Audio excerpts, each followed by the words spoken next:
자, 여러분 안녕하세요. 올해 함께 미술을 공부하게 될 정대원 선생님입니다. 우리 코로나19 때문에 이렇게 늦게, 그것도 온라인으로 만나게 됐습니다.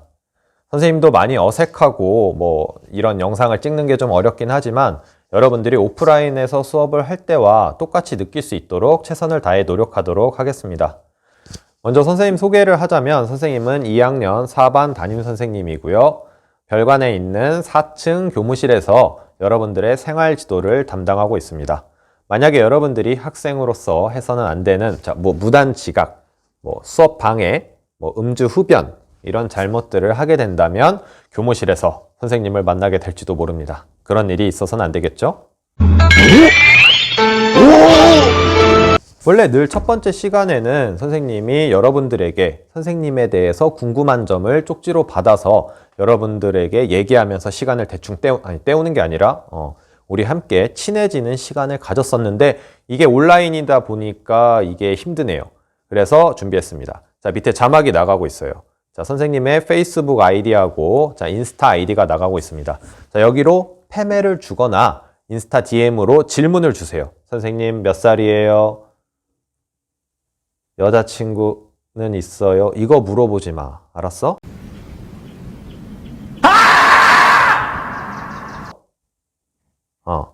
자, 그래서 이런 것들을 여러분들이 저에게 보내주신다면, 자, 모아서, 선생님에 대해서 소개하는 영상을 다시 만들어서 여러분들에게 보여드리도록 하겠습니다. 자, 미술 수업의 첫 번째 시간의 주제로 미술을 왜 배워야 되는지에 대해서 얘기를 해보려고 합니다. 여러분, 미술이 뭘까요? 미술 활동은 어떻게 이루어질까요? 그러면 그런 미술은 왜 배워야 될까요? 학기 말에 성적이 나가는 과목이니까요. 라고 미술을 공부한다면 얼마나 팍팍하고 재미가 없을까요? 미술이라는 과목이 우리에게 어떤 좋은 점을 가져다 주는지, 나의 어떤 능력을 발전시켜 주는지를 알고 공부한다면 좀 더 좋지 않을까요? 선생님이 네이버에서 미술을 검색해 봤어요. 그랬더니 이렇게 나와. 미술이란 시각으로 파악할 수 있는 미적 표현 일체를 말한다. 미술이란 작가의 생활 경험에서 얻어지는 특정한 감성과 심상을 평면 또는 입체적으로 표현하여 다른 사람에게 전달하는 방법이다. 라고 개어렵게 나와 있습니다. 이건 너무한 거 아니냐고? 이거를 좀 더 쉽게 풀어서 설명해 볼게요. 예술가가 어떤 자연을 보고 아름다움을 느꼈어. 그래서 감동을 빡 받아가지고 집에 가서 그림을 그립니다. 혹은 조각을 했어. 혹은 사진을 찍습니다. 그걸 갤러리에 가지고 가서 전시를 하죠. 그랬더니 지나가던 감상자가 와서 보고 감동을 빡 받아서 눈물을 줄줄줄줄. 자, 이렇게 이루어지는 모든 활동을 미술이라고 하는 겁니다. 보고, 느끼고, 그리고 만들고, 보여주고, 감상하는 활동까지요. 이런 과정을 통해서 우리는 어떤 능력을 키울 수 있을까요? 아름다움, 자연을 보고 느낄 수 있는 감수성. 그 감수성을 작품으로 표현할 수 있는 표현 능력. 그리고 다른 사람의 작품을 감상할 수 있는 감상 능력. 이렇게 세 가지입니다. 그런데 이런 미술 활동과 나는 별로 상관이 없다라고 생각하는 사람들이 많아요. 일부 예술가들이나 하는 거지 나와는 하지 않아. 나와는 상관없는 세상에서 이루어지고 있는 거라고 생각하는 사람들이 많아요. 나는 자연을 보고 아름다움을 잘 느끼지도 않아. 그런 감수성도 없어. 그림은 1년에 한 번도 안 그려. 갤러리에는 1년에 한 번도 안 가. 그러니 그림을 산다는 생각조차 해본 적이 없어. 여러분들에게 이렇게 미술은 멀리 떨어져 있기만 한 걸까요? 미술 선생님으로 살다 보면 이런 말을 많이 들어요. 미술 선생님이세요? 나 학교 다닐 때 진짜 그림 못 그렸는데, 그림 못 그려서 선생님한테 진짜 많이 혼났는데, 미술을 좋아하는 사람보다 그림을 잘 못 그린다는 거를 들키는 것에 대해서 부끄러움을 가진 사람들이 대부분이었습니다.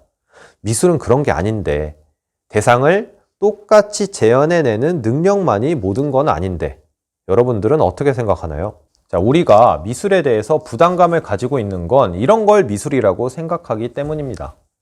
자, 석고소묘, 석고수채화, 인체소묘 이렇게 잘 그린 그림들이요.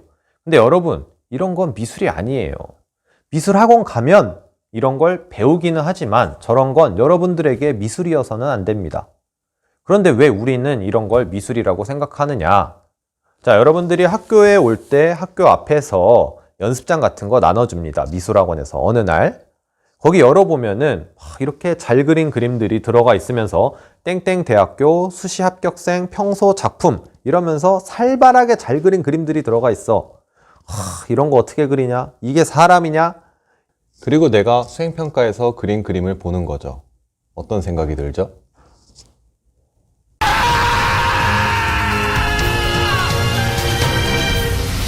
이런 걸 보면 미술학원에 가서 저런 거 배우는구나. 저런 게 미술이구나. 라고 여러분들이 생각하게 된다는 거죠. 이런 그림들은 단지 미대에 입학하기 위해서 학생들을 선별해내기 위해서 보는 시험 과목들 중에 하나일 뿐이에요. 여기에 어떤 아름다움을 찾을 수 있을까요? 저는 없다고 생각해요. 단순히 그림을 잘 그린 사람의 표현 능력이 어느 정도인가를 측정하기 위해 보는 시험 과목일 뿐이라 이거죠. 자, 여기 나는 미대에 가고 싶다. 손 들어볼까요? 다 보여.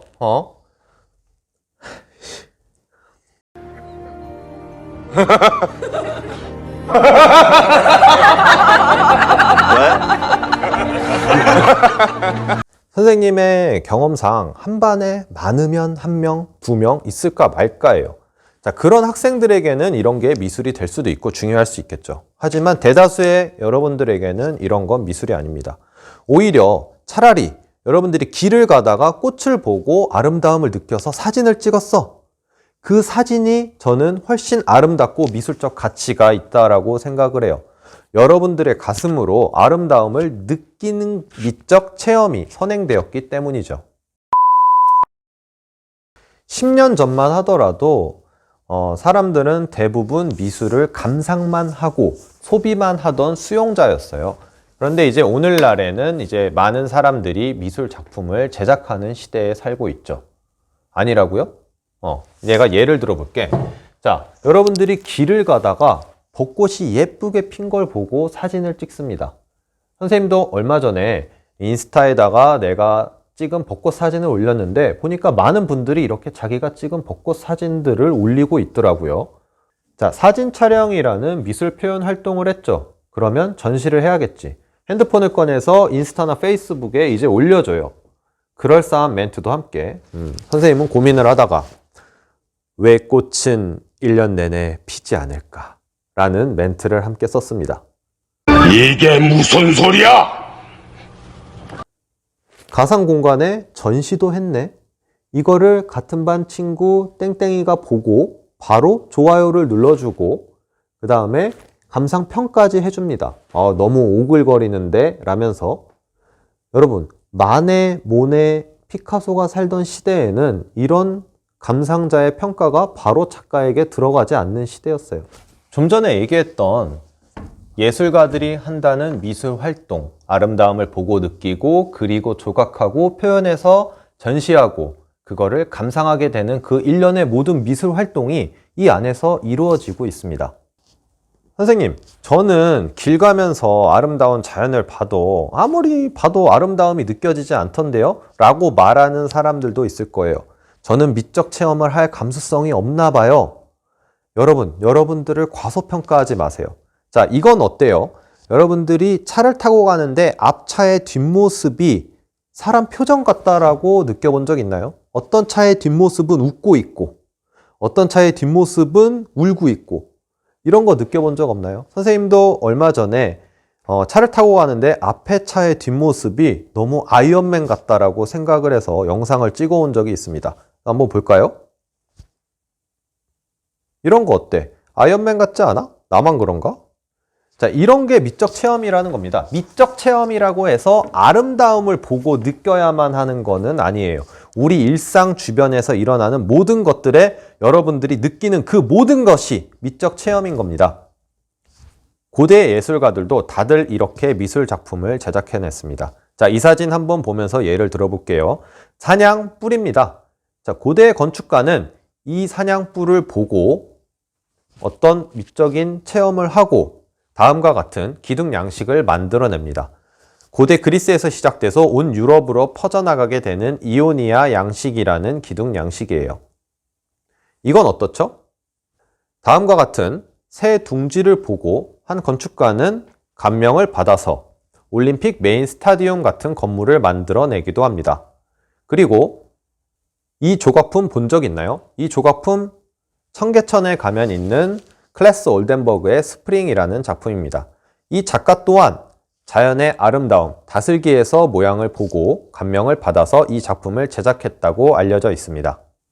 좀 전에 얘기했던 자동차의 뒷모습을 보고 여러분들이 느낀 걸로 어떤 표현 활동을 해낸다면 여러분들도 예술가가 되는 거죠. 물론 이렇게 말을 해도 여러분들 마음속에 있는 생각, 미술은 알 수 없는 것이라는 거, 부담스러운 거라는 거, 이런 마음 지울 수 없을 거예요. 자, 아까 봤던 사실적인 그림이 아닌 그림 하나 소개해 볼게요. 자, 이 그림 잭슨 폴록이라는 작가가 그린 작품입니다. 잭슨 폴록은 그림을 어떻게 그렸냐? 캔버스를 바닥에다가 깔아놔요. 그리고 물감을 막 뿌려. 끝. 자, 누구나 할 수 있을 것 같죠? 근데 이런 그림 얼마에 팔리고 있을까요? 자, 이 작품은 1,500억 원에 팔렸습니다. 잭슨 폴록의 작품, 전 세계에서 가장 비싸게 팔린 작품 중에 2,500억 원에 팔린 작품도 있어요. 2,500억 원짜리는 제껴두고 2,500억 원짜리 선생님이 살려면 몇 년 일을 해야 될까요? 대충 계산을 해보니까 숨만 쉬면서 살아도 4,166년을 일을 해야 된다는 계산이 나옵니다. 이렇게 가격을 알고 보니 더 모르겠다 싶죠? 이렇게 알 수 없는 부분들은 올해 함께 공부해 나가면서 알아가 보도록 합시다. 자, 마지막으로 정리하면서 다시 한번 되새겨 보도록 하죠. 우리가 왜 미술을 배워야 된다고요? SNS에 짤을 잘 올리기 위해서? 아름다운 자연을 보고 느낄 수 있는 감수성, 그 감수성을 작품으로 표현할 수 있는 표현 능력, 그리고 다른 사람의 작품을 감상할 수 있는 감상 능력, 이런 능력들을 키우기 위함입니다. 자, 앞으로 2020년 선생님과 함께 이 능력을 키우기 위해서 함께 노력해 볼 겁니다. 자, 느끼고, 그리고 찍고, 만들고, 감상할 것입니다. 기대되죠? 그럼 또 보죠.